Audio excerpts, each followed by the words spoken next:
Hello friends welcome to my channel. आज आम देखा 2 मिनट केमती मैगी होची से मुझे किसी कॉर्न टमाटो पियाज छोट कटा होता बीन्स एंड गाजर एथि सहित आम किसी स्पाइसेस नहींचे जमती कि मैगीर तो मसला ऑब्वियसली निया सहित मुझे मसाला मैजिक यहाँ केवल एक्स्ट्रा टेस्ट देवाई।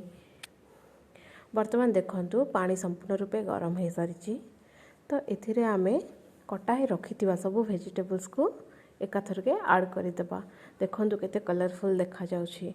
वर्तमान एथिरे टिके स्वाद अनुसार लूण देबा जेहेतु आम वेजिटेबल्स ऐड करिछे सेथिपे टिके लूण तापर देखु मैगी को मध्य पके देली।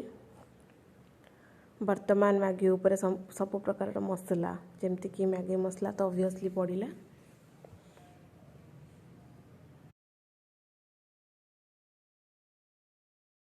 एबे आमे एथिरे किछि मसाला मैजिक ऐड कर दउचे।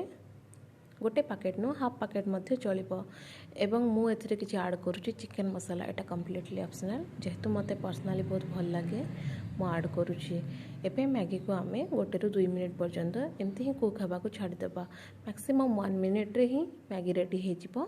देखंतु मैगी केते कलरफुल देखा जाउची। मैगी आमर ऑलमोस्ट रेडी हो सारा। आपन ताको एमती भी टिके सूप टाइप रो भी रखिकी बाहर करि परिबे। अदरवाइज आपन ताको कंप्लीटली कुक हवा को मते दे परिबे।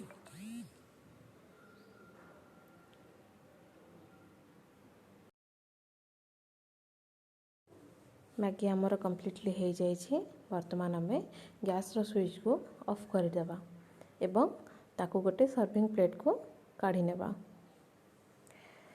देखंतु केते कम समय भितर विथ लॉट्स ऑफ वेजिटेबल्स आमर मैगी प्रस्तुत हो जाइए। जदि आपको वीडियोटी पसंद आसी देन ताको लाइक करने को भूलिबे नहीं।